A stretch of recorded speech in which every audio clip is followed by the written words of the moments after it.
तो वीडियो के स्टार्ट में हमें बताया जाता है एक दिन आसमान में अचानक से एक पोर्टल ओपन हुआ जिससे दूसरे वर्ल्ड के डीमन और मोस्टर हमारे वर्ल्ड में आकर तबाही मचाने लगे। ह्यूमंस के पास वो पावर नहीं थी जिससे कि वो पोर्टल को सील कर पाए। वो मोस्टर बहुत ज्यादा क्रूअल और डीमन की तरह खून के प्यासे थे। वो किसी को भी देखते ही बिना मर्जी के मार डालते थे। यहाँ तक कि मिलिट्री भी उनके अगेंस्ट में पावरलेस थी। वर्ल्ड पूरी तरह से क्योस में जाने लगी थी। तभी लकली कुछ ह्यूमन सुपर नेचुरल पावर के साथ अवेकन होने लगे। उनके पास इनक्रेडिबल पावर होता था जिन्हें की हीरो कहा जाने लगा, जो की ह्यूमैनिटी के लास्ट होप थे। एक वही लोग थे जो कि मॉन्स्टर से फाइट करके ह्यूमैनिटी को बचा सकते थे। जिसके बाद हमें प्रेजेंट का सीन दिखाया जाता है जहाँ एक सिटी में बहुत सारे मॉन्स्टरों ने अटैक कर दिया होता है। सभी लोग डरते हुए भाग रहे होते हैं और वो मॉन्स्टर सभी पर अटैक करके उन्हें मारते ही जा रहे होते हैं। वहीं हम एक माँ और बच्चे को देखते हैं जो कि बहुत ज्यादा डरे होते हैं क्योंकि उनके सामने एक मॉन्स्टर होता है। वो बच्चा बोल रहा होता है, मदर मुझे बहुत ज्यादा डर लग रहा है। तभी वहाँ हमारे मेन कैरेक्टर की एंट्री होती है। वो उस मॉन्स्टर के सामने जाके खड़ा हो जाता है और उन दोनों से बोलता है तुम यहाँ से भाग जाओ, मैं इसे ब्लॉक करता हूँ। तभी वो मॉन्स्टर अपने पंख से एमसी पर अटैक कर देता है जिसे एमसी बहुत मुश्किल से ब्लॉक करके रखा होता है। तभी वो मॉन्स्टर अपने दूसरे पंख से एमसी पर अटैक करता है जिसे अपना एमसी नहीं रोक पाता और वो उड़ते हुए जाके पीछे गिरता है और वो बहुत ज्यादा इंजर्ड हो जाता है। अभी एमसी कुछ समझ पाता उससे पहले वो मॉन्स्टर अपना बड़ा सा मुंह खोल के एमसी को खाने के लिए आने लग जाता है। तभी वहाँ पर कोई दूसरा बंदा आके अपने स्वॉर्ड के एक ही स्ट्राइक से उस मॉन्स्टर के सर को काट देता है। उसके साथ दो और भी बंदे होते हैं जो कि सभी मॉन्स्टरों को मारने लग जाते हैं और ये हीरोज की टीम होती है। उनमें से एक बंदा एक मॉन्स्टर को केवल अपने पंच से मार के उसके दिल को बाहर निकाल लेता है। ये देख उसका दूसरा साथी बोलता है अब तुम मेरा पावर देखो। इतना बोल के वो अपने फायर पावर का यूज करके वहाँ मौजूद सभी मॉन्स्टर को जलाकर राख बना देता है। जिसके बाद वहाँ मौजूद सभी बंदे उन्हें देखते हुए बातें करने लग जाते हैं। ये तो हीरोज की टीम है,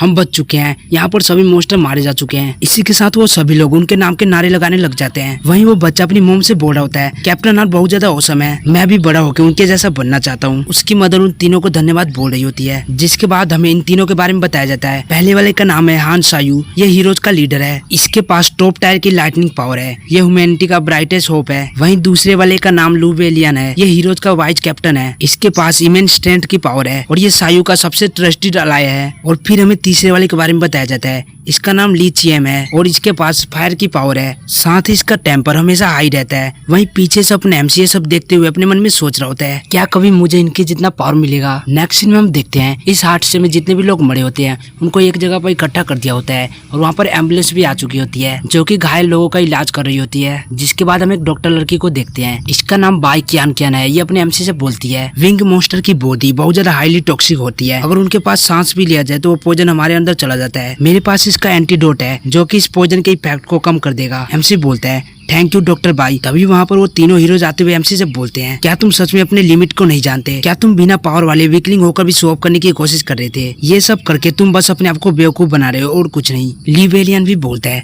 तुम हमारा टाइम वेस्ट मत करो, तुमने हमारे पब्लिक इमेज को खराब किया है, अब बताओ हम तुम्हें कैसे हैंडल करें? तुम हीरो के नाम पर एक डब्बा हो। फिर चैनलियन बोलता है क्या तुम्हें ये लगता है कि तुम्हारे ये सब करने से ये फैक्ट मिट जाएगा कि तुम्हारे फादर एक ट्रेटर हैं? ये सुन के एमसी गुस्से चिल्लाते हुए बोलता है मेरे फादर कोई ट्रेटर नहीं है। यह सुन के चैनलियन एमसी को किक मारते हुए बोलता है तुम्हारी हिम्मत कैसे हुई हमारे सामने चिल्लाने की? ये किक खाने के बाद एमसी पीछे जाके गिरता है। जिसके बाद चैनलियन मुझसे बोलता है तुम्हारे फादर हीरोज के लीडर थे, बैटल के दौरान उसने अपनी इंजर्ड टीममेट को छोड़ दिया और मॉन्स्टर वर्ल्ड में चला गया, तो बताओ ये बिट्रियल नहीं है तो और क्या है? अपने एमसी बोलता है मुझे नहीं पता और फिर रोते हुए उससे बोलता है लेकिन मेरे फादर एक हीरो हैं, उन्होंने ह्यूमैनिटी को बिट्रे नहीं किया है। यह सुन के चैनलियन उसके छाती पर पैर रखते हुए बोलता है अपनी बकवास बंद करो। वहीं से अपने एमसी को काफी ज्यादा पेन हो रहा होता है और साथ ही वो चैनलियन की तरफ काफी ज्यादा गुस्से में देख रहा होता है, जो देखकर चैनलियन एक इविल स्माइल करते हुए बोलता है देख के लगता है तुम मुझे मारने के बारे में सोच रहे हो, ये तो बहुत इंटरेस्टिंग है। चलो अगर तुम अपने फादर की इनोसेंस को प्रूव करना चाहते हो तो मुझे दिखाओ तुम क्या कर सकते हो। यहाँ तक कि मैं अपने पावर का यूज भी नहीं करूंगा, इसलिए तुम बाद में ये मत कहना कि मैंने एक वीक को बुली किया है। इसी के साथ अपने एमसी चैनलियन के ऊपर अटैक कर देता है, जो देखकर चैनलियन बस अपना एक चुटकी बजाता है जिससे एमसी की पूरी बॉडी आग में जलने लग जाती है, जिससे वो दर्द के मारे जोर से चिल्लाने लग जाता है। जो देखकर चैनलियन हंसते हुए बोलता है तुम मुझे मारना चाहते हो,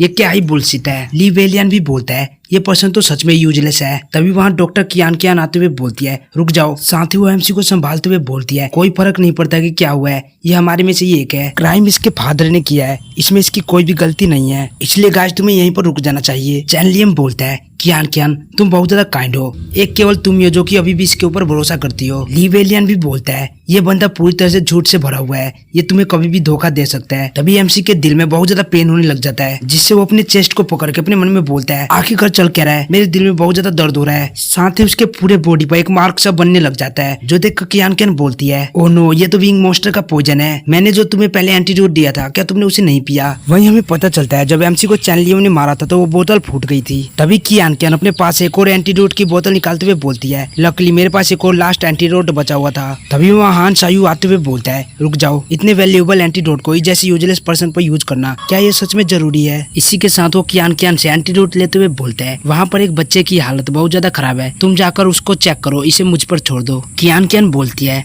लेकिन तभी वो वापस से बोल पड़ता है तुम इसकी चिंता मत करो, इसे मैं देख लेता हूँ, तुम जाकर उसको चेक करो। ये सुन के कियान कियान बोलती है अच्छा ठीक है, फिर वो वहाँ से चली जाती है। उसके जाते ही हान सायू एक इविल से स्माइल करता है, अपने आप से उससे बोल रहा होता है एंटीडोट, जल्दी से मुझे एंटीडोट दो। हान सायू उससे बोलता है क्या तुम्हें ये चाहिए, लेकिन मेरा दो कुछ समय से अच्छा फील नहीं कर रहा है, मुझे लगता है ये भी पॉइजन हो चुका है, हमारे पास केवल एक ही एंटीडोट है, तो बताओ अब हम क्या करें। चैन लियम बोलता है इसमें हेजिटेट करने की क्या जरूरत है, इससे हमें दो को दे देना चाहिए क्योंकि वो हमारे लिए कॉम्बैट में बहुत ज्यादा यूजफुल है। और रही बात इस बंदे की तो ये तो बिल्कुल ट्रैश है, ये तो केवल खुद को सेक्रीफाइस करके मॉन्स्टर का खाना ही बन सकता है। ली वेलियन बोलता है ये कुछ समय पहले एक हीरो की तरह एक्ट कर रहा था, तो मुझे तो नहीं लगता कि ये इतना सेल्फिश होगा जो कुत्ते से एक एंटीडोट के लिए फाइट करेगा। तभी हान सायू बोलता है अगर सबका यही ओपिनियन है तो ये एंटीडोट जरूर से मेरे दो को मिलेगा। जिसके बाद वो एंटीडोट के बोतल का ढक्कन खोल के उसे नीचे गिराने लग जाता है, जिससे वो दोग चाटने लग जाता है। ये सब अपने हम से बस शांति से देख रहा होता है, इसके अलावा वो कर भी क्या सकता है। वहीं वो दोग अपने मालिक की तरह बहुत ज्यादा कमीना होता है, वो उस एंटीडोट को चाटने के बाद उसके ऊपर पॉप कर देता है। ये देखकर अपने एमसी बहुत ज्यादा शौक हो जाता है और जोर से चिल्लाता है नहीं। ये सब देखकर हान सायू बोलता है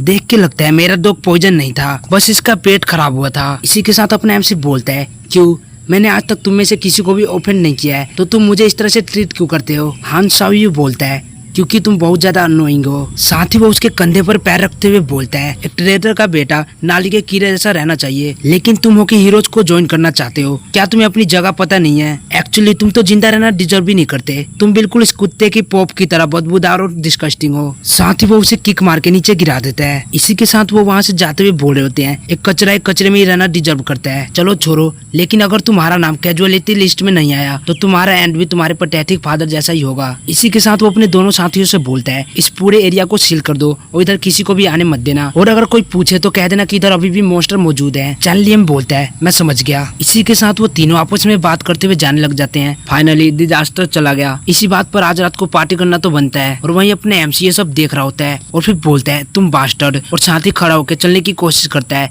लेकिन वो वापस से नीचे गिर जाता है। साथ ही वो बहुत ज्यादा गुस्से में अपने मन में बोलता है मैंने कई बार अपनी जान को रिस्क में डालकर लोगों को प्रोटेक्ट किया है, तो मुझे इस तरह से ट्रीट क्यों किया जा रहा है, उनको मेरा इंसल्ट करने का राइट किसने दिया। ये बहुत ज्यादा फ्रस्ट्रेटिंग है। साथ ही उसकी आंखें धीरे धीरे बंद होने लगती है। तभी उसके पीछे से बहुत ज्यादा डिमोनिक एनर्जी रिलीज होती है और हम वहाँ पर एक लड़की को देखते हैं। उसे देख अपने हमसे बोलता है वहाँ पर कौन है, मैं क्लियरली कुछ देख नहीं पा रहा, इस पॉइजन के कारण मेरे विजन ब्लर हो चुके हैं। अरे रुको, क्या वो एक मॉन्स्टर है, क्या यहाँ पर और भी मॉन्स्टर मौजूद हैं। वो डीमन गर्ल चलते हुए एमसी की तरफ जाने लग जाती है। उसे देख अपने एमसी अपने मन में सोचता है मेरे करंट के स्टेट के साथ मैं एक लो लेवल के मॉन्स्टर को भी डिफीट नहीं कर सकता, क्या मैं सच में यहाँ पर मरने वाला हूँ। साथ ही एमसी अपने बचपन की बातों को याद करने लग जाता है, जहाँ वो अपने फादर से बोल रहा होता है फादर देखिए मैंने एक अवार्ड जीता है। उसकी मदर बोलती है टीचर कहते हैं भूपेन राइटिंग में बहुत ज्यादा टैलेंटेड है, यहाँ तक कि ये किसी दिन राइटर भी बन सकता है। अपने एमसी बोलता है मैं कोई राइटर नहीं बनना चाहता, मैं अपने फादर की तरह एक हीरो बनना चाहता हूँ जो कि ह्यूमैनिटी को प्रोटेक्ट करेगा। उसका फादर भी हंसते हुए बोलता है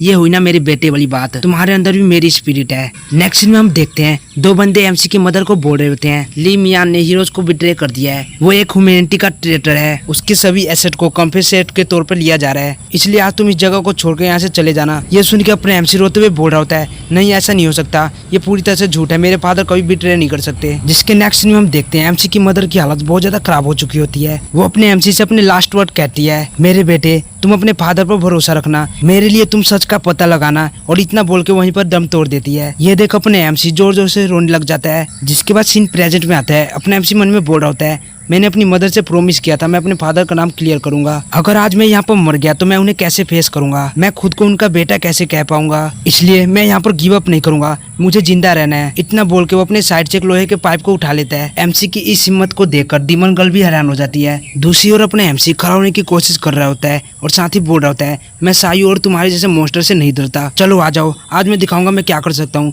साथ ही वो उस पाइप से उसके ऊपर अटैक कर देता है, जिसे देख वो डीमन गर्ल अपने हाथ से एक लेजर जैसा अटैक करती है जो कि सीधे एमसी को लगता है। ये अटैक खाने के बाद एमसी एक बॉल की तरह बाउंस होते हुए पीछे जाके गिरता है। इसी के साथ हम अपने एमसी को देखते हैं, वो जोर से खांच रहा होता है। साथ ही अपने मन में सोचता है ये तो बहुत ज्यादा स्ट्रॉन्ग है, ये तो एक एस लेवल की मॉन्स्टर है, लेकिन एक एस लेवल का मॉन्स्टर यहाँ पर क्या कर रहा है? क्या हमें जो इन्फॉर्मेशन मिली थी क्या वो गलत थी? लगता है पहले जो कमजोर मॉन्स्टर आए थे वो केवल हमें डिस्ट्रैक्ट करने के लिए था, असली खतरा तो ये है। मुझे इसे जल्दी से हेडक्वार्टर में इन्फॉर्म करना होगा। तभी वो डीमन गर्ल जल्दी से आके एमसी के ऊपर अटैक कर देती है, जिससे एमसी बेहोश होकर वहीं पर गिर जाता है। जिसके बाद वो डीमन गर्ल बोलती है पैथेटिक वुमन सोल्जर, तुम बहुत ज्यादा वीक हो लेकिन सरप्राइजली तुम्हारा सोल स्ट्रॉन्ग है। जिसके बाद वो अपने एमसी की बॉडी से कुछ तो करती है, जिससे उसकी सोल उसकी बॉडी से निकलकर किसी और बॉडी में शिफ्ट हो जाती है। इसी के कुछ समय बाद अपना एमसी शॉकिंगली अपनी आंखों को खोलता है और हाँफने लग जाता है और अपने आसपास की जगह को देखते हुए बोलता है मैं कहाँ पर हूँ? क्या मैं बैटलफील्ड में नहीं था? मुझे याद है एक मॉन्स्टर ने मेरे ऊपर अटैक कर दिया था, क्या मैं मरा नहीं हूँ? अभी बाहर की सिचुएशन क्या है, मुझे जाकर चेक करना होगा। जिसके बाद वो अपने बेड से उतरकर बोलता है क्या यहाँ पर कोई है? मुझे तुमसे कुछ इंपॉर्टेंट बातें करनी है। तभी उसका ध्यान सामने वाले मिरर पर जाता है, जिसमें वो अपने शक्ल देखकर बहुत ज्यादा शॉक हो जाता है क्योंकि वो एक डीमन की बॉडी में आ गया होता है। तभी वहाँ पर वो डीमन गर्ल भी आ जाती है। उसके साथ वाली लड़की बोलती है क्या ये ह्यूमन उठ चुका है? डीमन गर्ल बोलती है देख के लगता है मर्जिंग सक्सेसफुल हो चुका है। वहीं हम अपने एमसी को देखते हैं, उसने गुस्से के मारे शीशे को तोड़ दिया होता है और वो शीशे के टुकड़े में अपने आप को देखते हुए बोलता है क्या ये सच में मैं ही हूँ? मैं एक डीमन में बदल चुका हूँ, ये कैसे हो सकता है? तभी अपने एमसी का ध्यान भी उन दोनों पर जाता है। उन्हें देख अपने एमसी मन में सोचता है ये तो वही लड़की है जिसने मुझ पर पहले अटैक किया था। ये याद आते ही वो बहुत ज्यादा गुस्सा हो जाता है और अपने पास से एक स्टिक को उठाकर उन पर अटैक करते हुए बोलता है तुमने मुझे एक मॉन्स्टर में बदल दिया। और एमसी को अटैक करता देख डीमन गर्ल के साथ वाली लड़की तेजी से जाकर एमसी को एक किक मारती है, जिससे एमसी मुंह के बल नीचे गिरता है। वो लड़की एमसी के ऊपर चढ़ के उसके ऊपर नाइफ टान के बोलती है तुम्हारी हिम्मत कैसे हुई हमारी प्रिंसेस पर अटैक करने की? ये सुन के एमसी बोलता है क्या ये डीमन क्लैन की प्रिंसेस है? वो डीमन प्रिंसेस बोलती है मेरा नाम मोया है और मैं डीमन क्लैन की एल्डेस्ट प्रिंसेस हूँ और तो और मैं ह्यूमन मिलिट्री में मोस्ट वांटेड लिस्ट में हूँ। क्या तुम मुझे नहीं पहचान पाए? और भला अपने एमसी उसको पहचाने भी क्यों? क्योंकि अपना एमसी एक लो लेवल का सोल्जर है, इसलिए कभी भी अपने एमसी को हाई लेवल का मिशन नहीं मिला है, इसलिए एमसी इसको नहीं जानता। तभी वो लड़की बोलती है अगर प्रिंसेस ने तुम्हारे सोल को एक्सट्रैक्ट नहीं किया होता तो तुम अब तक मर चुके होते। अपने एमसी कंफ्यूज होते हुए बोलता है क्या सोल एक्सट्रैक्शन? हीरो रिकॉर्ड्स के अकॉर्डिंग यहाँ 4 तरह के मॉन्स्टर होते हैं, demon clan, wing clan, beast clan और आर्मर क्लैन। विंग क्लैन वालों के बॉडी में बहुत ज्यादा पॉइजन होता है और ये उड़ने में बहुत ज्यादा अच्छे होते हैं। बीस्ट क्लैन वाले बहुत ज्यादा फास्ट होते हैं और इनके पास एक्स्ट्रा ऑर्डिनरी पावर होती है। इसके बाद आता है आर्मर क्लैन, इनके पास डिस्ट्रक्टिव पावर के साथ साथ इनका डिफेंस बहुत ज्यादा मजबूत होता है। इसके बाद आता है डीमन क्लैन, ये ज्यादातर ह्यूमंस की तरह ही दिखते हैं और इनकी एबिलिटी बहुत ज्यादा कॉम्प्लिकेटेड है। कहा जाता है कि डीमन क्लैन के कुछ मेंबर मेंटल एबिलिटी को प्रोसेस करते हैं और कुछ हाई लेवल के डीमन के पास बॉडी और सोल को सेपरेट करने की पावर होती है। लेकिन ये सब केवल एक रूमर है, अभी तक ऐसा कोई नहीं है जिसने इसे सच में विटनेस किया हो। लेकिन अब मुझे लगता है ये सब सच है। इसने मेरे सोल को इस डीमन की बॉडी में डाल दिया है। फिर वो उनसे पूछता है मेरी ओरिजिनल बॉडी कहाँ पर है? डीमन प्रिंसेस बताती है विंग क्लैन के मॉन्स्टर के बॉडी बहुत ज्यादा हाईली टॉक्सिक पॉइजन होता है जो कि बहुत ज्यादा स्पीड में बॉडी को गलाने लग जाता है, यहाँ तक कि एक हाथ भी 10 मिनट के अंदर ब्लड में बदल जाएगा। तो ये जाहिर सी बात है तुम्हारी बॉडी पहले ही डिस्पोज हो चुकी होगी। और ये सुन के अपने एमसी बहुत ज्यादा शॉक हो जाता है और वो इमेजिन करने लगता है कि कैसे उसके बॉडी के ब्लड में कन्वर्ट होने के बाद सफाई कर्मी आकर उसके ब्लड को साफ कर दिया होगा। और ये सोचकर वो पूरा सदमे में चला जाता है और वहीं पर नीचे बैठ के बोलता है मेरी बॉडी डिस्पोज हो चुकी है। तभी वो प्रिंसेस के साथ वाली लड़की बोलती है मैंने सुना है ह्यूमंस ने बैटलफील्ड को साफ करने वाला रोबोट बनाया है और कुछ फ्लेम वाले ड्रोन को छोड़ दिया जो कि पूरे बचे कुछ सामान को राख में बदल देते हैं। डीमन प्रिंसेस बोलती है क्या सच में? ये तो बहुत ज्यादा इंटरेस्टिंग लग रहा है, जब हम अगली बार जाएंगे तो हमारे लिए कुछ लेकर आएंगे। और एमसी इसको भी इमेजिन करने लग जाता है कैसे एक ड्रोन की बॉडी को ले जाकर जलाकर पूरा राख में बदल दिया होगा। तभी डीमन प्रिंसेस बोलती है उस मरे हुए बॉडी को ढूंढने का कोई मतलब नहीं है, तुम्हें जितनी जल्दी हो सके तुम अपनी न्यू बॉडी को अडेप्ट करने पर फोकस करो। अपने एमसी बोलता है क्या तुम सीरियस हो? मैं तुम्हें पहले क्लियर कर देता हूँ, मैं कोई तुम्हारा सबऑर्डिनेट नहीं हूँ, मैं एक ह्यूमन हूँ। और ये वो चिल्लाते हुए बोलता है तुमने मुझे एक डीमन में क्यों बदला?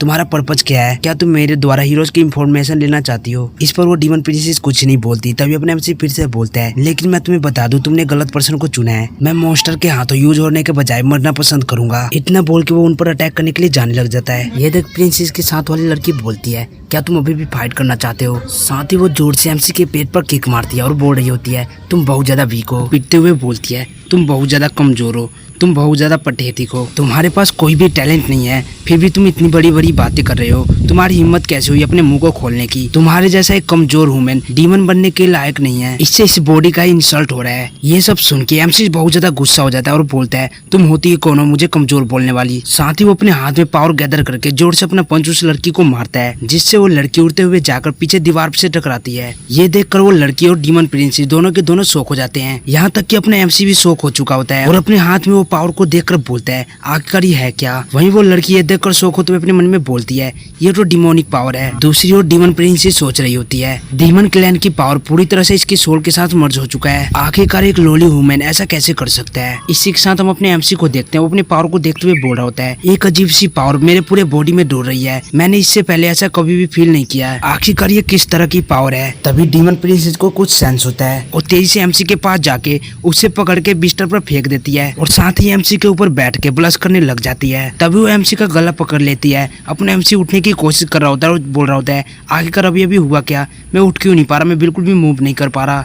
वहीं वो डीमन प्रिंसेस अपने मन में सोच रही होती है, मुझे अब इसके अंदर से डिमोनिक एनर्जी फील नहीं हो रहा, लेकिन कुछ समय पहले मैंने क्लियरली से फील किया था। तभी वो कुछ सोचती है और एकदम से अपने कपड़े उतार देती है, जो देखकर अपने एमसी ब्लश करते हुए बोलता है, आखिरकार तुम ये क्या कर रही हो? तभी वो प्रिंसेस एक ब्लैंकेट लेके दोनों को ढक लेती है। वहीं दरवाजे के बाहर हम एक बेल जैसी चीज को देखते हैं, वो धीरे धीरे करके दरवाजे की तरफ बढ़ता जा रहा होता है और वो दरवाजे के आर पार जाके उनके कमरे में झांकने लग जाता है, जहाँ वो अपने एमसी और डीमन गर्ल को देखता है। उन्हें देखकर ऐसा लग रहा होता है कि जैसे वो दोनों अपना काम कर रहे हैं। वो देखकर वो आंख बहुत ज्यादा शौक हो जाता है। तभी उन बेलों को कोई पकड़ लेता है और ये वही प्रिंसेस के साथ वाली लड़की होती है। वो उन बेलों को बाहर की तरफ खींच के उन्हें टुकड़े टुकड़े में काट देती है। दूसरी ओर हम डीमन प्रिंसेस और अपने एमसी को देखते हैं, जो कि दोनों एक दूसरे को देखकर ब्लश कर रहे होते हैं। अपने एमसी उसे देखते हुए अपने मन में सोच रहा होता है, वाह ये तो गॉर्जियस है, क्या डीमन क्लैन की सभी लड़कियां इसी की जैसी दिखती हैं? ये उन सभी लड़कियों से बहुत ज्यादा ब्यूटीफुल है जिन्हें मैंने आज तक देखा है। फिर वो खुद को शांत करते हुए बोलता है, आखिरकार मैं ये क्या सोच रहा हूँ? मैं एक ह्यूमन हूँ और ये एक मॉन्स्टर है, लेकिन ये अभी कर क्या रही है? क्या ये कोई सेड्यूशन टेक्निक है या फिर कोई टॉर्चर, या फिर ये लड़की मेरे साथ वो सब चीजें तब तक करना चाहती है जब तक मैं मर ना जाऊं? तभी वो डीमन प्रिंसेस एमसी के बहुत ज्यादा करीब आ जाती है और उसे पकड़ के किस कर लेती है, जो देखकर अपने एमसी मन में सोचता है, ये सब मेरे साथ क्यों हो रहा है? मेरे फर्स्ट किस को इस डीमन लड़की ने ले लिया है। क्या मैं सच में यहाँ पर आज अपनी वर्जिनिटी को लॉस करने वाला हूँ, और वो भी मरने से पहले? तभी एक आवाज आता है और एमसी अपनी आंखें खोल के देखता है तो उसके फेस पर वही बेलो वाला आई लगा होता है, जिसे देख अपने एमसी उठते हुए बोलता है, छी छी आखिरकार है क्या? प्रिंसेस बताती है, ये मंडाला आई है, इस क्रिएचर का यूज ट्रैकिंग और स्पाई के लिए किया जाता है। एमसी बोलता है, क्या ट्रैकिंग एंड स्पाइंग? इसका मतलब है कि हमारे पे कोई नजर रख रहा था। प्रिंसेस की साथ वाली लड़की बोलती है, हालांकि इसमें से कुछ मंडालाई बच के भाग चुकी हैं, मैं थोड़ी लेट हो गई। देख के लगता है कोई ये जानने के लिए इंतजार नहीं कर पा रहा कि सूरज जिंदा है या नहीं। प्रिंसेस बोलती है, सूरज इस बॉडी का ओनर है और वो मेरा फियांसे था। एमसी कंफ्यूज होते हुए बोलता है, क्या तुम्हारा फियांसे? प्रिंसेस बोलती है, आज हमारा वेडिंग डे था, लेकिन वो अचानक से गायब हो गया और जब मैंने इसे ढूंढा तो ये पहले ही मर चुका था। मुझे ये भी नहीं पता कि वो वहाँ पर पहुंचा कैसे और उसे किसने मारा, लेकिन मुझे इतना जरूर पता है उसके शरीर पे जो घाव थे वो किसी ह्यूमन द्वारा नहीं दिए गए थे। ये सुन के अपने एमसी मन में सोचता है, क्या इसे कोई ह्यूमन ने नहीं मारा था? इसका मतलब इसे किसी मॉन्स्टर ने नहीं मारा था। तो क्या यहाँ तक कि मॉन्स्टर भी एक दूसरे से फाइट करते हैं? प्रिंसेस बोलती है, डीमन क्लैन में रॉयल्टी को कोई भी नहीं मानता, यहाँ के और पावर के सामने ही लोग झुकते हैं। जिस समय पे कोई वीक पड़ता है दूसरा कोई उसको रिप्लेस कर देता है। सूरा डीमन क्लैन का सबसे स्ट्रॉन्गेस्ट वॉरियर था, लेकिन क्योंकि अब वो मर चुका है तो अगला टारगेट अब मैं बन चुकी हूँ, इसलिए उसकी डेथ को छुपाने के लिए हमें किसी और की सोल को इसकी बॉडी में फ्यूज करने की जरूरत थी। आगे हमसे बोलता है, तो तुम इसलिए मुझको यहाँ पर लेकर आई हो, तो इसका मतलब तुम्हारा प्लान मेरे द्वारा मिलिट्री को ब्लैकमेल करने का नहीं है। वो प्रिंसेस बोलती है, हाँ, और आखिरकार हमें ऐसा करके मिलेगा भी क्या? तुम्हें तो उन्होंने अबैंडन कर दिया है। ये सुन के एमसी भी शॉक हो जाता है। इसी के साथ प्रिंसेस के साथ वाली लड़की बोलती है, तुम बस एक लॉली से सोल्जर हो, वहाँ पर और कोई सर्वाइवर नहीं था, इसलिए प्रिंसेस के पास तुम्हें लाने के अलावा दूसरा कोई चॉइस नहीं था। ये सब सुन के एमसी को गुस्सा आने लग जाता है। तभी डीमन प्रिंसेस बोलती है, तुम चूज करो, क्या तुम हमारे साथ कोऑपरेट करना चाहोगे या फिर वापस से मरना चाहोगे? इसी के साथ वो अपने एमसी को एक टेप देती है, जो देखकर एमसी बोलता है, ये क्या है? उसमें ह्यूमन मिलिट्री के अवार्ड फंक्शन का लाइव शो चल रहा होता है, जहां हम देखते हैं एक बंदा स्टेज पर खड़े होकर अनाउंस कर रहा होता है, जो हीरो बैटल में मॉन्स्टर को हरा के हमारे सिटीजन को सेफली घर पर लाए थे, आज उनको हमारी मिलिट्री की तरफ से अवार्ड दिया जाएगा। जो फर्स्ट क्लास का मेडल है वो दिया जाएगा कैप्टन हान चायू को।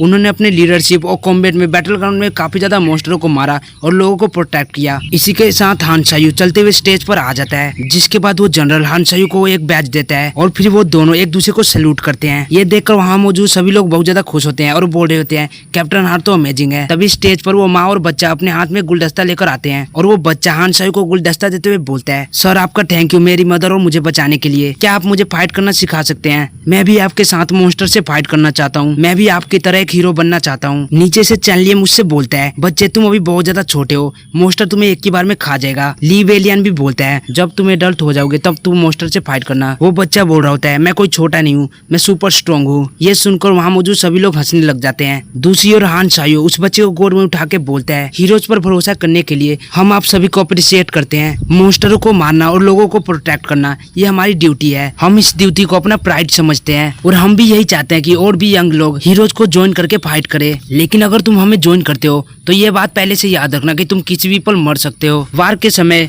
हम वेपन और शील्ड की तरह काम करते हैं और हम लोगों का लास्ट लाइन डिफेंस है। जो भी एनिमी के सामने मरने से डरेगा और लोगों को अबेंडन करके फाइट नहीं करेगा वो मर्डरर के जैसे ही माने जाते हैं। धोखेबाजों को बिल्कुल भी माफ नहीं किया जाएगा। ये सुनकर वहाँ खड़े सभी बंदे जोर से चिल्लाते हुए बोलने लगते हैं, हाँ आपने सही कहा, हम किसी भी ट्रेटर को नहीं छोड़ सकते। उनके ऊपर कोई भी मर्सी नहीं दिखाना चाहिए, उन्हें सीधे मार डालना चाहिए। और तभी एमसी स्क्रीन पर कुछ देखकर बहुत ज्यादा शौक हो जाता है। वो टैब पर अपने खुद का फोटो देखता है, उसको वांटेड लिस्ट में डाल दिया गया होता है। इसके ऊपर इंजाम होता है कि ये भी धोखेबाज है। और ये सब देखने के बाद एमसी को बहुत ज्यादा गुस्सा आता है। तभी प्रिंसेस बोलती है, क्या तुम अभी भी हमारे साथ कोऑपरेट नहीं करना चाहते? ह्यूमन वर्ल्ड में तो तुम्हारे नाम पर ट्रेटर का धब्बा लग चुका है। क्या तुम इसी नाम से मरना चाहोगे या फिर हमारे साथ कोऑपरेट करना चाहोगे? एमसी बोलता है, क्या कौन ही होगा जो इस तरह के एंडिंग को चूज करेगा? इन सभी झूठों लोगों के गैलोरी और प्राइज के लालच के लिए मेरी फैमिली को सफर करना पड़ा। ये कैसे फेयर हो सकता है? मैं इस तरह से नहीं मर सकता। मैं जिंदा रहूंगा और मैं एक दिन इन सभी बास्टर्डों के ट्रू फेस को सबके सामने लाऊंगा। मैं एक दिन इन सभी कमीनों से बदला जरूर लूंगा। हान सायू,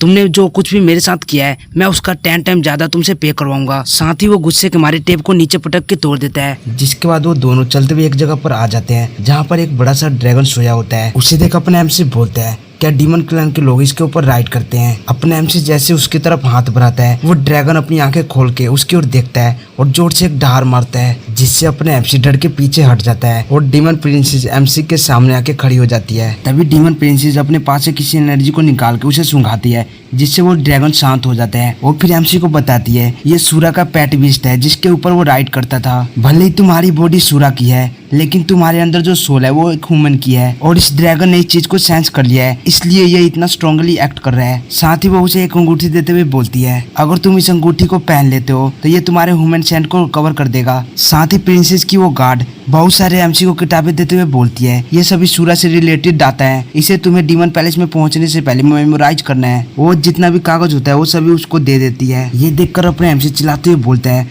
क्या इतना सारा? मुझे इन सभी को मेमोराइज करने में 1 हफ्ते से ज्यादा दिन का समय लग जाएगा। वो बोलती है, मुझे कोई परवाह नहीं है। तभी डीमन प्रिंसेस बोलती है, कोई बात नहीं, अगर तुम इसे मेमोराइज नहीं करना चाहते तो मत करो, लेकिन अगर तुमने एक भी मिस्टेक किया तो मैं तुम्हें वहीं पर मार डालूंगी। ये सुन के एमसी की भी फट जाती है। नेक्स्ट सीन में हम देखते हैं वो तीनों ड्रैगन पर बैठकर डीमन कास्टल की तरफ जा रहे होते हैं। अपने एमसी नीचे के नजारे को देखते हुए बोलते हैं, क्या ये पोर्टल के अंदर की दुनिया है? वहीं हम नीचे की तरफ देखते हैं जहाँ पर बहुत सारे डीमन होते हैं और ये भी बिल्कुल ह्यूमंस की तरह ही रह रहे होते हैं। इनके यहाँ भी बड़ी बड़ी सिटी होती है और ये सभी भी इंसानों की तरह खुशी से आराम से मिलजुल कर रह रहे होते हैं। जिन्हें देख अपने एमसी अपने मन में सोच रहा होता है, मुझे हमेशा से लगता था मॉन्स्टर केवल जंगली बीस्ट के अलावा और कुछ नहीं है, लेकिन मैंने कभी इमेजिन भी नहीं किया था कि ये इतने अच्छे से रहते हैं यहाँ पर। तभी डीमन प्रिंसेस एमसी से बोलती है, हमारा वर्ल्ड तुम्हारे वर्ल्ड से ज्यादा डिफरेंट नहीं है, तुम यहाँ पर आराम से फिट हो जाओगे। अपने एमसी बोलता है, क्या ज्यादा अलग नहीं है? लेकिन मुझे तो ऐसा नहीं लगता। हम मोरल और लॉ के साथ रहते हैं, हमारे यहाँ लोग एक दूसरे की मदद करके शांति से अपना जीवन बिताते हैं, लेकिन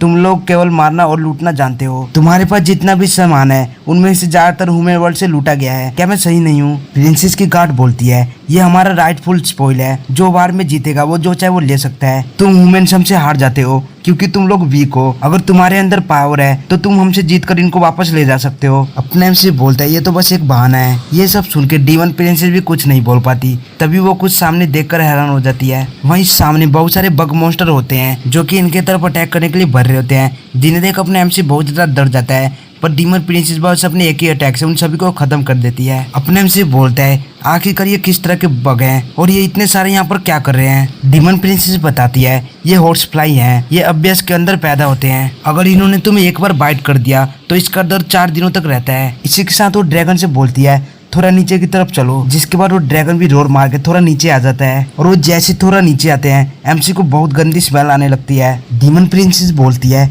ये मियाजमा है। वहीं नीचे एक पर्पल कलर का समुद्र होता है जिसके अंदर से ये स्मेल आ रहा होता है। वहीं उसके अंदर बड़े बड़े मॉन्स्टर होते हैं जो कि एक दूसरे को मारकर खा रहे होते हैं। अपने एमसी बोलता है ये तो। तभी डीमन प्रिंसेस बोलती है ये अभ्यास है, तुम इसे ह्यूमन के ओशन जैसा समझ सकते हो। मुझे नहीं पता कि तुम किस लोग के बारे में बात कर रहे थे, लेकिन हमारे यहाँ पर खुद का सर्वाइवल रूल है, जो स्ट्रॉन्ग होगा वो वीक को खा जाएगा। अभ्यास का वाटर बहुत ज्यादा पॉइजनस और मियाजमा से इम्यून है, जो कि हवा और जमीन को पॉइजन करता है। यहाँ पर जो भी वीक मॉन्स्टर है वो यहाँ पर जिंदा रहना अलाउ नहीं करते। हम तुम्हारी तरह खेती नहीं कर सकते क्योंकि हमारे पास पर्याप्त रिसोर्स नहीं है, इसलिए हम सर्वाइव करने के लिए दूसरों से छीनते हैं। केवल ताकतवर ही जिंदा रहना डिजर्व करता है और वीक मरना। और डीमन क्लैन केवल इसी रूल को मानता है। अपने एम से सोचता है एक बार मिलिट्री ने कुछ ट्रूप्स को मॉन्स्टर वर्ल्ड में भेजा था, लेकिन जिन जिन लोगों ने पोर्टल को क्रॉस किया था वो सभी के सभी पॉइजन की वजह से मारे गए। जिसके बाद जितने भी अटेम्प्ट किए गए उन सबका एंड इसी तरह से हुआ। तो क्या इसका रीजन यही था? जिसके बाद एमसी प्रिंसेस की तरफ देखते हुए अपने मन में सोचता है अगर मैं अभी चाहूँ तो यहाँ से स्केप कर सकता हूँ। मेरे पास केवल अभी एक चांस है। नहीं नहीं नहीं, अभी ये बहुत ज्यादा रिस्की है। अभी मेरे पास कुछ ज्यादा इन्फॉर्मेशन नहीं है। अगर मैं वापस चला भी जाता हूँ तो वहाँ पर मेरे ऊपर कोई भी भरोसा नहीं करेगा, यहाँ तक कि हांस भी मुझे देखते ही मार डालेगा। तभी डीमन प्रिंसेस बोलती है तुम क्या सोच रहे हो? अपने एमसी बोलता है मैं बस ऐसे कुछ सोच रहा था। डीमन प्रिंसेस बोलती है हम अभ्यास के सेंटर में पहुंचने ही वाले हैं, तुम जल्दी से टाइट से इसे पकड़ लो। जिसके बाद वो ड्रैगन बहुत ज्यादा स्पीड में उड़ने लग जाता है। हवा के प्रेशर की वजह से एमसी की हालत खराब हो गई होती है, वो तो रोने ही लग जाता है। तभी उसे डीमन पैलेस भी दिखाई देने लगता है। इसी के साथ वो ड्रैगन जोर से जमीन पर लैंड करता है और अपने एम से सीधे मुंह के बल जमीन पर गिरता है और फिर जोर जोर से उल्टियां करने लग जाता है। तभी उसके सामने डीमन प्रिंसेस आ जाती है और अपने एम से उसे अपनी ग्रैंड मदर समझ रहा होता है और उससे बोल रहा होता है ग्रैंड मदर क्या आप मुझे लेने आई हो? ये देखकर डीमन प्रिंसेस जोर से एमसी को एक स्लैप मारती है, जिससे एमसी घसीटते हुए पीछे जाके गिरता है और बोलता है मुझे बहुत दर्द हो रहा है। इसी के साथ वो अपना सर उठा के सामने देखता है तो वहाँ पर बहुत बड़ा गेट होता है, जिसे देख वो अपने मन में बोलता है क्या यही डीमन पैलेस है? वहीं साइड में 3 और भी ड्रैगन होते हैं, जिन्हें देखकर डीमन प्रिंसेस बोलती है देख के लगता है बाकी के डीमन जनरल भी आ चुके हैं। इसी के साथ प्रिंसेस की गार्ड बोलती है इन तीनों डीमन जनरल के स्ट्रॉन्ग एम्बिशन है और ये तीनों भी बहुत ज्यादा पावरफुल हैं, जो कि प्रिंसेस को थ्रोन के लिए चैलेंज कर सकते हैं। और शायद से इनमें से एक बंदा है जिसने की मंडाला आई को तुम्हारे ऊपर नजर रखने के लिए भेजा था। तभी डीमन प्रिंसेस एमसी से पूछती है क्या तुमने उन सभी डॉक्यूमेंट को मेमोराइज कर लिया? अपना एमसी बोलता है वेल। तभी प्रिंसेस की गार्ड एमसी पर चिल्लाते हुए बोलती है अब मुझे ये मत कहना कि तुमने कुछ भी याद नहीं किया। डीमन किंग को धोखा देना एक गंभीर पाप माना जाता है।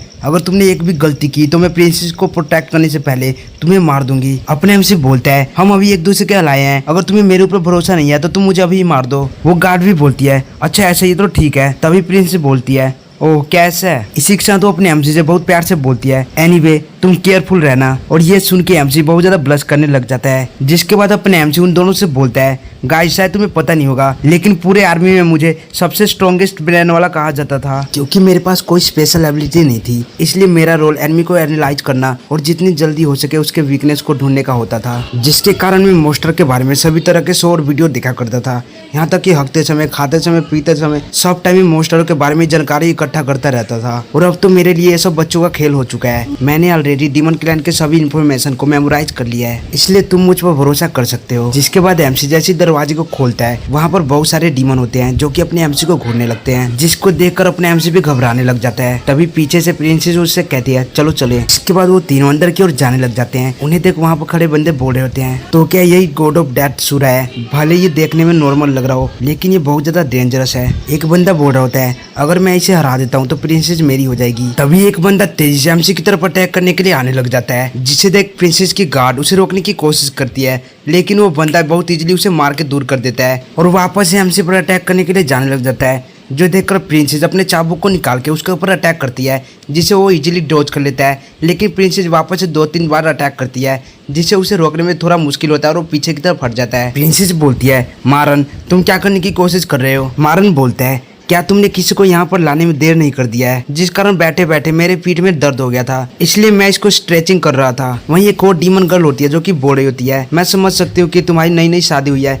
तुम इन सब चीजों में बहुत ज्यादा बिजी हो गए। और इस लड़की का नाम मामी होता है। तभी एक और बंदा बोलता है इसका नाम मारी होता है। ये बोलता है यहाँ पर एक रूमर फैला है कि सूरा कहाँ पर गया किसी को भी नहीं पता, लेकिन क्या तुमने इसे ढूंढ लिया? अपनी शादी जैसे इंपॉर्टेंट दिन पर सूरा एकदम से गायब हो गया, पता नहीं ये सब क्या चल रहा है। मामी बोलती है बताओ प्रिंसेस इतनी ज्यादा गॉर्जियस है फिर भी तुमने ऐसा करने की कोशिश की, अगर ये मेरे साथ हुआ होता तो मैं तुम्हें टुकड़ों में काट देती। मारन बोलता है क्या सूरा ने अपने फियांसे को अबैंडन कर दिया? ये सब सुनने के बाद प्रिंसेस अपने मन में सोच रही होती है सूरा के गायब होने की इन्फॉर्मेशन पहले ही सभी जगह फैल चुकी है। अगर सूरा को मारने वाला यहाँ पर कोई है तो उसे अब तक एक्सपोज कर देना चाहिए था, लेकिन देख के लगता है कि वो सूरा के मरने को लेकर अभी भी कंफर्म नहीं है, इसलिए वो अभी एक्सपोज नहीं कर रहे। तभी मारन बोलता है प्रिंसेस आपको इस जैसे आदमी को छोड़कर मुझसे अभी शादी कर लेना चाहिए। सूरा मैं तुम्हें डुएल के लिए चैलेंज करता हूँ, जो भी जीतेगा प्रिंसेस उसकी हो जाएगी, तुम क्या कहते हो? ये सुन के वहाँ मौजूद सभी बंदे एक्साइटेड होते हुए बोलते हैं क्या डुएल, ये देखने में मजा आएगा। ये सुन के प्रिंसेस अपने मन में सोचती है आखिरकार ये क्या करने की कोशिश कर रहा है, क्या ये सूरा को प्रोवोक करना चाहता है ताकि वो कोई एक्शन ले।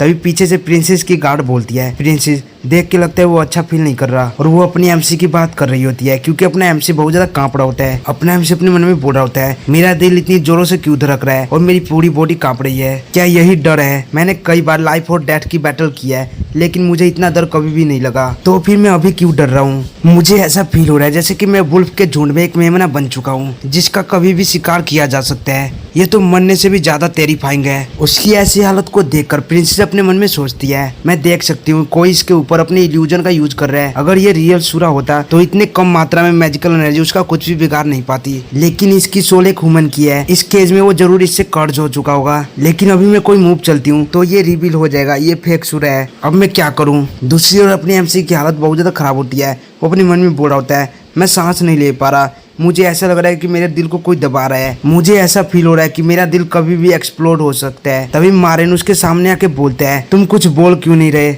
और एमसी को अभी भी कुछ ना बोलता देख उसे बहुत ज्यादा गुस्सा आ जाता है। वो उसके ऊपर अटैक करने के लिए तैयार हो जाता है और बोलता है क्या तुम मुझे अंडर एस्टिमेट कर रहे हो? लेकिन तभी प्रिंसेस पीछे से एमसी को लात मार के गिरा देती है। ये देखकर वहाँ मौजूद सभी लोग बहुत ज्यादा हैरान हो जाते हैं, जिसके बाद प्रिंसेस उससे बोलती है एक आदमी जो मुझे कैरी नहीं कर सकता वो मेरे लायक नहीं है। अगर तुमने मिसअंडरस्टैंडिंग को क्लियर नहीं किया तो मैं अभी तुम्हारे साथ एंगेजमेंट को कैंसिल कर दूंगी। तभी एमसी आंखें खोल के सामने देखता है और फिर अपने मन में बोलता है मेरी बॉडी अब मूव कर पा रही है और मैं सांस भी ले पा रहा हूँ। तभी मारन हंसते हुए बोलता है क्या यही सूरा है? ये तो बस एक कावर्ड है जो कि यहाँ तक एक वुमेन से भी हार जा रहा है। प्रिंसेस के आदमियों के अंदर टेस्ट बहुत बेकार हो चुका है। अपने एम से बोलता है मैं भी तो सोचूं कुछ तो मिसिंग है, अब पता चला वो तो तुम्हारा माउथ है। ये सुन के मारन गुस्से से बोलता है तुमने क्या कहा? तभी एमसी बोलता है हे तुम्हारी हिम्मत कैसे हुई मेरी वाइफ का इंसल्ट करने की? साथ ही वो अपना सर उसके गोटों पे मारता है जिससे मारन का गोटा टूट जाता है। ये सब देख के प्रिंसेस की गार्ड बोलती है ये कितना ज्यादा सेमलेस है। ये देखकर मामी बोलती है मैं बहुत खुश हूँ कि मैं कोई आदमी नहीं हूँ,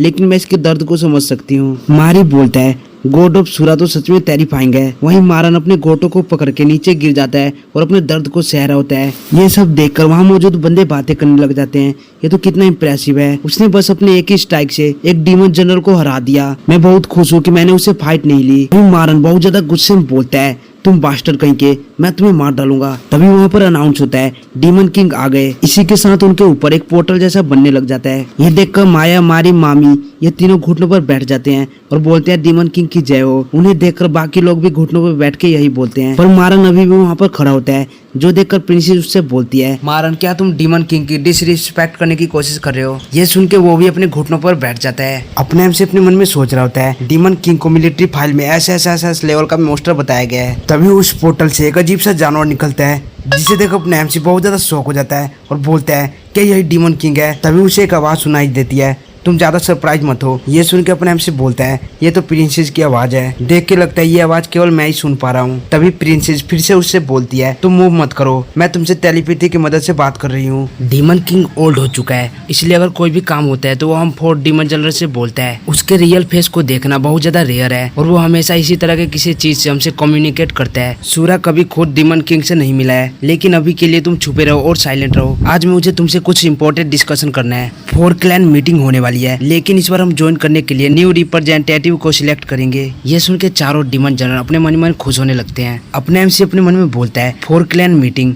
आखिरकार ये क्या है? प्रिंसेस बताती है demon clan, wing clan, beast clan और आर्मर क्लैन हर 5 साल में एक जगह पर इकट्ठा होते हैं और वो इम्पोर्टेंट मैटर पर डिस्कशन करते हैं, जैसे कि कॉन्ट्रैक्ट, पीस स्ट्रेटजी और लैंड डिवीजन, हर एक क्लैन से मोस्ट अथॉरिटेटिव फिगर भाग लेते हैं और इस बार डीमन किंग ने खुद भाग लिया है। दूसरे शब्दों में कहें तो जो पर्सन रिप्रेजेंटेटिव के तौर पर चुना जाएगा उसके पास डीमन किंग बनने का पोटेंशियल होगा। मारन बोलता है चारों डीमन जनरल में से सबसे ज्यादा मेरे पास सबऑर्डिनेट और पावर है, इसलिए मैं इसके लिए सबसे बेस्ट कैंडिडेट होऊंगा। प्रिंसेस की गार्ड बता रही होती है हालांकि मारन की पावर चारों जनरल में से सबसे ज्यादा है, लेकिन इसकी पर्सनैलिटी बहुत ज्यादा रूड है और ये दूसरों की बिल्कुल भी परवाह नहीं करता। तभी मारी बोलता है मैं भी यही सोचता हूँ, लेकिन यहाँ पर पावर की जरूरत नहीं है, यहाँ पर ब्रेन का यूज करने की जरूरत है जो कि तुमसे होने वाला नहीं है। साथ ही में बताया जाता है हालांकि मारी की पावर मारन से कम है, लेकिन वो बहुत ज्यादा इंटेलिजेंट है, वो अपने हर मूव को सोच समझ के चलता है। प्रिंसेस की गार्ड बोलती है सबसे नोबल पर्सन को 4 क्लैन मीटिंग को अटेंड करना चाहिए और प्रिंसेस माया डीमन किंग की डॉटर है तो उन्हें ही पार्टिसिपेट करना चाहिए। ये सुन के प्रिंसेस अपने मन में सोच रही होती है हालांकि मैं डीमन किंग की डॉटर हूँ, लेकिन डीमन क्लैन के अंदर औरतों का स्टेटस लो होता है और इस वजह से मैं सक्सेशन में भी डिसएडवांटेज में हूँ। तभी मारन बोलता है अगर तुम्हारे पास इतना ही टाइम है तो तुम मर्दों को खुश करने की कुछ स्किल सीख लो ताकि तुम्हारा हस्बैंड दोबारा से ना भाग जाए। ये कोई औरतों के इन्वॉल्व होने वाली जगह नहीं है। तभी उसके ऊपर एक स्नैक मॉन्स्टर अटैक कर देता है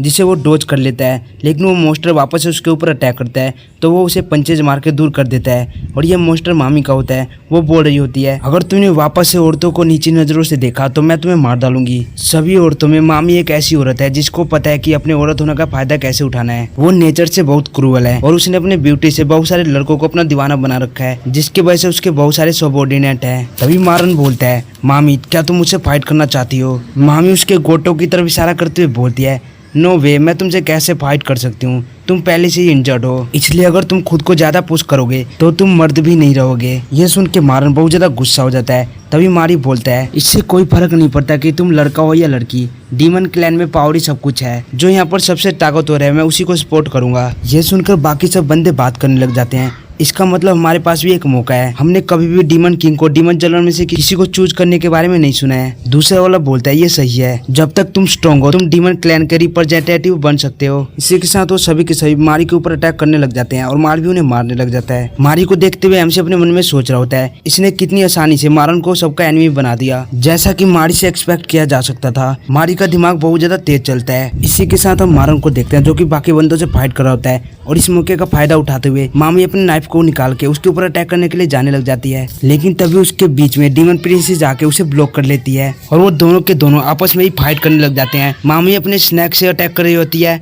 और प्रिंसेस अपने चाबुक से। मामी उससे बोलती है प्रिंसेस मैंने आपको बचाया था, आप मुझ पर अटैक क्यों कर रही हो? एक औरत होके तुम्हें एक औरत की मदद करनी चाहिए, लेकिन तुम तो एक आदमी के साइड जा रही हो, ये कितने दुख की बात है। प्रिंसेस बोलती है मैं किसी की साइड नहीं ले रही, लेकिन इस चीज के लिए एक दूसरे को मारना ये कोई अच्छी बात नहीं है। ये देख एमसी उससे माइंड टू माइंड बोलता है देख के लगता है तुम अपने माइंड का यूज करना जानती हो, लेकिन बाकी के डीमन केवल अपने फायदे के बारे में सोच रहे हैं, वो तुम्हारे किसी भी रीजन को नहीं सुनेंगे। तभी मारन प्रिंसेस के पीछे से अपने स्वॉर्ड के साथ उस पर अटैक करने के लिए आने लग जाता है, जो देखकर अपने एमसी प्रिंसेस चिल्लाते हुए बोलता है पीछे देखो। ये सुन के प्रिंसेस भी पीछे की ओर देखती है, जिससे ये दोनों जल्दी से डोज कर लेती है, पर इस अटैक के इम्पैक्ट से वो दोनों के दोनों पीछे हट जाती है। तभी मारी बोलता है मारन अब तुम बहुत ज्यादा आगे जा रहे हो, तुमने अपने इस अटैक से मामी के प्रीशियस स्नेक को इंजर्ड कर दिया है। मामी भी बहुत ज्यादा गुस्से में बोलती है मारन अगर मेरे स्नेक को कुछ भी हुआ तो मैं तुम्हें बिल्कुल भी नहीं छोड़ूंगी। इतना बोल के वो वहाँ से जल्दी से चली जाती है। मारन बोलता है ये सब इसलिए हुआ क्योंकि तुम बहुत ज्यादा कमजोर हो, इसके लिए तुम दूसरों को ब्लेम नहीं कर सकती। देख के लगता है अब ऐसा कोई नहीं है जो कि मुझसे फाइट करना चाहता है, लेकिन फिर भी कोई मरना चाहता है तो जल्दी से आ जाओ। ये सब देख के बाकी बचे हुए बंदे बातें करने लग जाते हैं। मारन तो सच में बहुत ज्यादा स्ट्रॉन्ग है, उसके कॉम्बैट पावर के साथ डील करना बहुत ज्यादा मुश्किल है। प्रिंसेस और मामी भी इससे हार चुकी है, अब हम कुछ भी नहीं कर सकते। जिसके बाद मारन डीमन किंग से बोलता है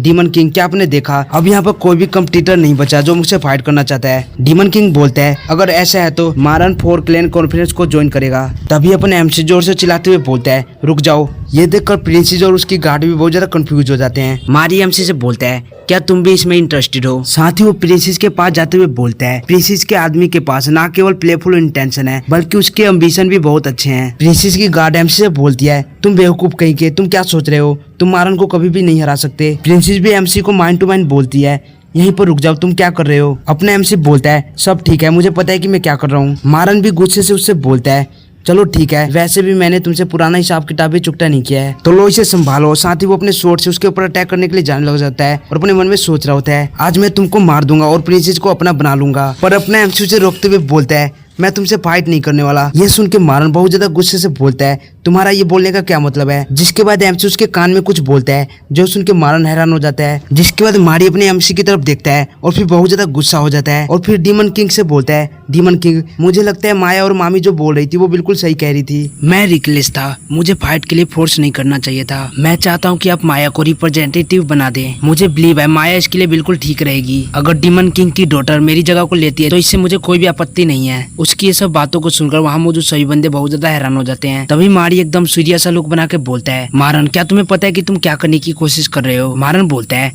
क्या तुमने नहीं सुना, जो मैंने कहा उसका वही मतलब है। मारन बोलता है, तुम केवल इस बात पर फोकस करते हो कि तुम्हारे सामने क्या सही है, तुम इसके पीछे के मास्टर प्लान को देख नहीं पा रहे। यहाँ तक कि अगर तुम भी पार्टिसिपेट करते हो तो इससे ज्यादा कुछ फर्क नहीं पड़ेगा। लेकिन तभी बाकी के बंदे बोलने लग जाते हैं, लेकिन इस तरह तो बाकी के तीनों क्लैन हम पर हंसेंगे, एक तुम ही हो जो कि उनसे हार्डेस्ट फाइट कर सकते थे। ये सुन के मारन गुस्से से चिल्लाते हुए बोलता है, अपना बकवास बंद करो। तभी डीमन बोलता है, ठीक है ठीक है। मारन ने अपने पोजीशन को माया को दे दिया है, क्या इससे किसी को प्रॉब्लम है। मारन उन सबको गुस्से से घूरते हुए बोलता है, जो कोई भी इसे अपोज करेगा वो मेरा एनिमी बन जाएगा। तभी मारी बोलता है, अगर मारन यही चाहता है तो मुझे इससे कोई भी ऑब्जेक्शन नहीं है। और बाकी बंदे भी यही बोलते हैं। जिसके बाद डीमन किंग बोलता है, इस बार डीमन क्लैन की तरफ से माया रिप्रेजेंटेटिव बन के 4 क्लैन टूर्नामेंट में भाग लेगी। माया बाकियों के एक्सपेक्टेशन को मत तोड़ना, जाओ और जाकर डीमन क्लैन की तरफ से जीत के आओ। ये सुनकर प्रिंसेस की गार्ड भी खुश हो जाती है। जिसके बाद प्रिंसेस बोलती है, ठीक है मजेस्टी। जिसके बाद हमें डीमन कास्टल के बाहर का सीन दिखाया जाता है, जहाँ अपने एमसी के सामने मारन अपने ड्रैगन पर बैठ के बहुत गुस्से में अपने एमसी को देख रहा होता है। फिर वो अपने ड्रैगन पर उड़कर वहां से चला जाता है। तभी उसके पीछे से प्रिंसेस की गार्ड आते हुए बोलती है, आखिरकार तुमने क्या किया जिसके कारण उसने अपना पोजीशन प्रिंसेस को दे दिया। अपने एमसी बोलता है, क्या तुमने नहीं देखा, मैंने तो कुछ भी नहीं किया था। वो बोलती है, तुम झूठ मत बोलो, मारन कोई ऐसा पर्सन नहीं है जो कि अपना पोजीशन ऐसी किसी को दे देगा। उसके माइंड को चेंज करना इतना भी आसान नहीं है। चलो अब जल्दी से मुझे आंसर दो, नहीं तो मैं तुम्हारी यहीं पर कुटाई कर दूंगी। तभी वहाँ पर प्रिंसेस आ जाती है और बड़े प्यार से अपने एमसी की ओर देखने लग जाती है, जो देखकर अपने एमसी ब्लश करने लग जाता है। फिर एमसी उससे बोलता है, ऑनेस्टली बताऊं तो मैंने कुछ ज्यादा खास नहीं किया। मैंने बस उससे ये बोला, अगर क्या होगा जब सबको पता चलेगा कि तुम विंग क्लैन वालों को बीस्ट क्लैन के बच्चों को बेच रहे थे ताकि वो उन पर पॉइजन रेजिस्टेंस एक्सपेरिमेंट कर पाए। क्या तुम्हें लगता है कि बीस्ट क्लैन वाले तुमको जिंदा छोड़ेंगे। ये सुनकर प्रिंसेस की गार्ड बोलती है, क्या मारन बीस्ट क्लैन वालों के बच्चों को बेच रहा था, क्या ये सच है। प्रिंसेस बोलती है, तो अच्छा यही कारण है जिसकी वजह से वो अपनी पोजीशन को मेरे को देने के लिए तैयार हो गया। लेकिन यहाँ तक मैंने भी इस चीज के बारे में अभी तक नहीं सुना, तुम्हें ये इन्फॉर्मेशन कहाँ से मिली। अपने एमसी बोलता है, क्या मैंने तुमको पहले नहीं बताया था, मेरा दिमाग बहुत तेज चलता है। मैंने ह्यूमन वर्ल्ड की मिलिट्री लाइब्रेरी में कुछ डॉक्यूमेंट को देखा था जिसमें हाई लेवल के मोस्टर के इन्फॉर्मेशन लिखे हुए थे, जिससे कि केवल हाई लेवल के लोग ही पढ़ सकते थे। लेकिन क्योंकि मैं एक लो लेवल का सोल्जर था इसलिए मुझे ये सब पढ़ने की इजाजत नहीं थी। लेकिन हान शायू एक हाई लेवल का हीरो है और उसके सभी काम लो लेवल के सोल्जर करते हैं और मैं भी उनमें से ही एक था। और तभी मैंने ये सब पढ़ा था और मैं एक बार जब कोई चीज पढ़ लेता हूँ तो मैं कभी भी नहीं भूलता। और उसी के अंदर मारन का भी इन्फॉर्मेशन लिखा हुआ था। वो ना केवल इनको बेचता है बल्कि इन सब का ब्लेम वो ह्यूमन मिलिट्री पर डाल देता है। इस चीज की वजह से एक बार ह्यूमन और बीस्ट क्लैन के बीच में बहुत बड़ा वार हुआ था। प्रिंसेस की गार्ड बोलती है, ओह तो ये बात है। प्रेम से बोलता है, मैंने ज्यादा कुछ नहीं किया है, बस उसे ब्लैकमेल किया है। प्रिंसेस बोलती है, चलो तुम कुछ तो काम आए। अपने से बोलता है, बस तुम वेट करो, धीरे धीरे करके तुम्हें मेरी वैल्यू का पता चलेगा। ये सुन के प्रिंसेस बड़े प्यार से हमसे बोलती है, चलो ठीक है, मैं भी ये देखने के लिए बहुत ज्यादा उत्सुक हूँ। तभी वहाँ मारी आते हुए बोलता है, मुझे जैसा कि सूरज से एक्सपेक्ट था, तुमने मारन के माइंड को कितनी आसानी से चेंज कर दिया। मैं तुमसे बहुत ज्यादा इम्प्रेस हूँ। अपने आप से बोलता है, मारन एक बेवकूफ है, तुमने भी तो उसे दूसरे डिमोनों से लड़ने के लिए उकसाया था और तुम आराम से खड़े होकर सही समय का वेट कर रहे थे ताकि जब एक मौका मिले तो उसे एक स्ट्राइक में मार के सारा बेनिफिट खुद उठा लो। तुम तो सच में एक डेविल हो। मारी उससे हंसते हुए बोलता है, तुम बहुत अच्छा मजाक करते हो, लेकिन यहाँ कुछ तो अलग है, बाकी दिनों के कंपेयर में तुम्हारा ऑरा अलग लग रहा है। अपने से बोलता है, ओह किस तरह का ऑरा। मारी बोलता है, डर का। मुझे उस तरह का ऑरा फील हुआ जब एक वुमेन बहुत ज्यादा डरा होता है। ये सुन के प्रिंसेस और प्रिंसेस की गार्ड के साथ साथ अपने एमसी बहुत ज्यादा हैरान हो जाता है। और यहीं पर हम अपनी इस वीडियो को खत्म करते हैं। अगर इस पे ठीक ठाक व्यूज आता है तो मैं इसका नेक्स्ट पार्ट जल्दी लेकर आ जाऊंगा, और नहीं आया तो मैं किसी और मानवा को स्टार्ट करूँ। तो चलिए मिलते हैं नेक्स्ट एपिसोड में, तब तक के लिए बाय बाय।